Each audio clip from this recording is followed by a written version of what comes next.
वा तुमची किंमत कमी करण्याचा प्रयत्न होत असेल तर काय करावे?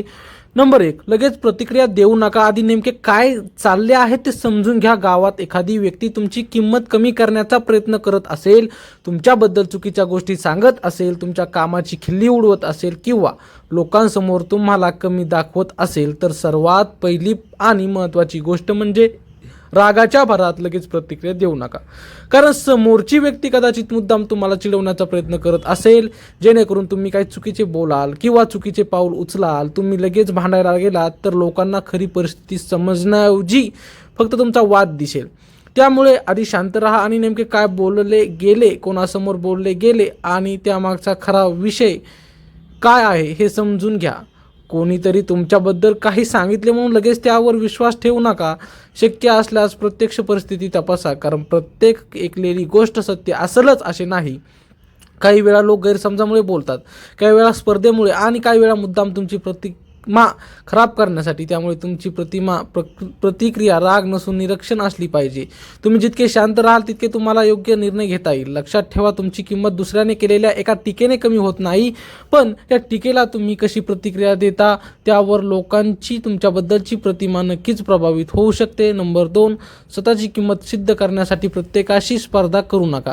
गावात काही लोक तुमच्यापेक्षा पुढे जात आहेत हे पाहून तुम्हाला स्वतःला सतत सिद्ध करण्याची गरज वाटू शकते, पण प्रत्येक गोष्टीत कोणाला मागे टाकण्याचा प्रयत्न करण्याऐवजी तुमच्या कामावर लक्ष केंद्रित करा. लोकांना उत्तर देण्यासाठी मोठमोठ्या गोष्टी सांगण्यापेक्षा शांतपणे चांगले काम करत राहा. तुमची खरी किंमत तुमच्या बोलण्यात नाही तर तुमच्या कर्तृत्वात दिसली पाहिजे. नंबर 3, तुमच्याबद्दल अफवा पसरवल्या जात असतील तर प्रत्येक फेरला उत्तर देऊ नका. गावात एखाद्या व्यक्तीची चर्चा होणे नवीन नाही, पण तुमच्याबद्दल चुकीच्या गोष्टी पसरवल्या जात असतील तर प्रत्येक व्यक्तीला स्पष्टीकरण देत फिरणे टाळा.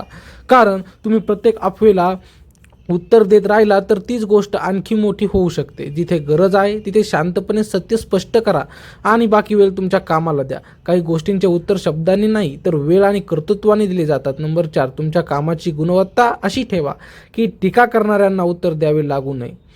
कोणी तुमची किंमत कमी करण्याचा प्रयत्न करत असेल तर त्याला खाली खेचण्यासाठी तुम्हीही तसाच मार्ग वापरू नका. त्याऐवजी तुमचे काम इतके चांगले करण्याचा प्रयत्न करा की लोकांना स्वतःहून तुमची किंमत समजू लागेल. तुम्ही कोणते काम करता, लोकांशी कसे वागता, दिलेला शब्द पाळता का आणि अडचणीच्या वेळी कोणाच्या उपयोगी पडता, या गोष्टी तुमची खरी ओळख निर्माण करतात. प्रसिद्धी मागून मिळते पण आदर कमवावा लागतो. नंबर 5, प्रत्येकाला खुश करण्याचा प्रयत्न करू नका. तुम्ही कितीही चांगले वागलात तरी प्रत्येक व्यक्ती तुमच्याबद्दल चांगलेच बोलेल असे नाही. काही लोक तुमच्या चांगल्या कामातही दोष शोधतील. त्यामुळे प्रत्येकाला खुश करण्यासाठी स्वतःची मूल्ये आणि निर्णय बदलू नका. चुकीचे वाटत असेल तर नम्रपणे नाही म्हणायला शिका. लोक काय म्हणतील यापेक्षा का आपण योग्य काय करतो याला महत्त्व द्या. नंबर 6, तुमची ओळख दुसऱ्यांच्या बोलण्यावर नाही तर तुमच्या सातत्यपूर्ण वागण्यावर तयार होते.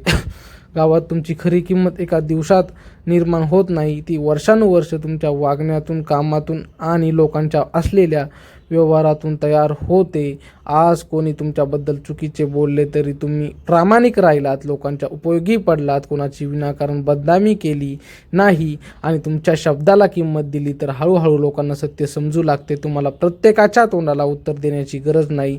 तुमचे सातत्यपूर्ण कर्तृत्वच तुमच्यासाठी बोलले पाहिजे. नंबर 7, तुमच्या विरोधात बोलणाऱ्या प्रत्येक व्यक्तीला शत्रू समजू नका. गावात कोणी तुमच्याबद्दल काही बोलले की लगेच तो तुमचा शत्रू आहे असे समजू नका.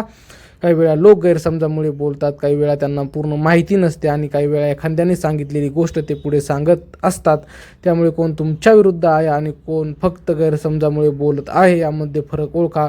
प्रत्येक व्यक्तीशी भांडण करण्यापेक्षा कोणत्या व्यक्तीला समजून सांगायचे आणि कोणाकडे दुर्लक्ष करायचे हे समजणे जास्त महत्त्वाचे आहे. नंबर 8, तुमची कमजोरी प्रत्येकासमोर सांगू नका. गावात ओळखीचे लोक जास्त असतात म्हणून प्रत्येक व्यक्ती आपली विश्वासू असेलच असे नाही. तुमच्या कुटुंबातील समस्या, आर्थिक अडचणी, वैयक्तिक भांडण किंवा भविष्यातील योजना प्रत्येकाला सांगत फिरू नका.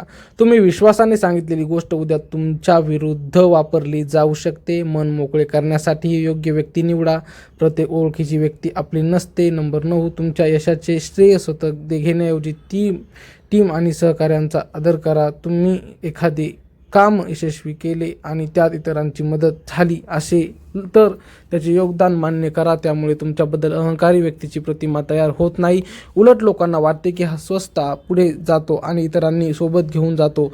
अशी व्यक्ती गावात जास्त काळ आदर मिळवते. नंबर 10, तुमच्या नावावर खोटे बोलले जात असेल तर शांतपणे सत्य समोर ठेवा. कोणी तुमच्याबद्दल चुकीची माहिती पसरवत असेल आणि त्यामुळे तुमच्या प्रतिष्ठेला खरोखर नुकसान होत असेल तर गप्प बसणे नेहमीच योग्य असेल असे नाही. मात्र त्यासाठी आरडाओरड किंवा वैयक्तिक आरोप करण्याची गरज नाही. उपलब्ध तथ्य आणि पुराव्यांच्या आधारावर योग्य व्यक्तींसमोर वस्तुस्थिती स्पष्ट करा. भावनेपेक्षा तथ्यांवर बोलणाऱ्या व्यक्तीवर लोकांचा विश्वास जास्त बसतो. नंबर 11, तुमच्यापेक्षा पुढे जाणाऱ्या व्यक्तींचा हेवा करू नका. दुसरा कोणी गावात प्रसिद्ध होत असेल, व्यवसायात यश मिळवत असेल आणि किंवा लोकांचा विश्वास जिंकत असेल तर त्याला खाली खेचण्याचा प्रयत्न करू नका. त्यांच्याकडून चांगल्या गोष्टी शिका आणि स्वतःची प्रगती करण्यावर लक्ष द्या. दुसऱ्याला खाली ओढल्याने तुमची उंची वाढत नाही, स्वतःची क्षमता वाढल्याने ती वाढते. नंबर 12, तुमच्याबद्दल मत तयार होण्याआधी तुमच्या वागण्यात सातत्य ठेवा. एक दिवस चांगले वागून आणि दुसऱ्या दिवशी प्रत्येकाशी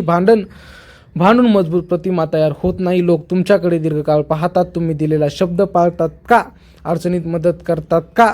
चुकीचे काम टाळतात का? आणि प्रत्येकाशी योग्य वागतात का? त्यामुळे तुमची प्रतिमा एका पोस्टने किंवा एका भाषणाने नाही तर रोजच्या वागण्यातून तयार होते. नंबर 13, तुमच्या नावाचा वापर करून कोणी स्वतःचा फायदा घेत आहे का हे लक्षात ठेवा. कधीकधी एखादी व्यक्ती तुमच्याशी जवळीक दाखवून गावात तुमचे नाव वापरू शकते.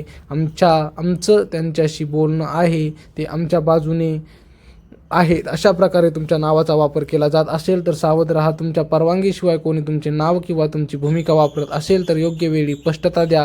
तुमची ओळख तुमच्या नियंत्रणात असली पाहिजे. नंबर 14, प्रत्येक टोमण्याला उत्तर देण्याची गरज नसते. कोणी तुमच्यावर टोमणा मारला म्हणून लगेच प्रत्युत्तर देणे म्हणजे तुमची ताकद सिद्ध करणे नाही. काही लोकांना तुमची प्रतिक्रिया हवी असते. तुम्ही प्रतिक्रिया दिली की त्यांना पुन्हा बोलण्यासाठी कारण मिळते. त्यामुळे कोणत्या गोष्टीला उत्तर द्यायचे ना आणि कोणत्या गोष्टी दुर्लक्ष करायचे हे शिका.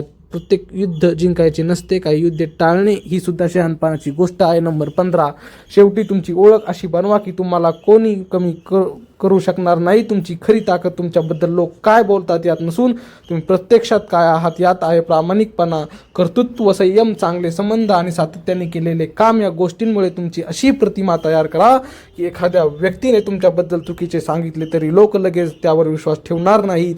कारण वर्षानुवर्ष कमवलेला विश्वास एका व्यक्तीच्या बोलण्याने सहज संपत नाही. एक जबरदस्त शेवटची ओळ, तुमची किंमत कमी करण्यासाठी कोणीतरी कितीही प्रयत्न केले तरी तुम्ही स्वतःला कमी समजू नका. कारण तुमची खरी किंमत लोकांच्या बोलण्यात नाही तर तुमच्या कर्तृत्वात असते. मित्रांनो, असेच आमचे नवनवीन व्हिडिओ पाहण्यासाठी चॅनलला सबस्क्राईब नक्की करा आणि जास्तीत जास्त शेअर करा. भेटूया पुढच्या व्हिडिओमध्ये. तोपर्यंत धन्यवाद.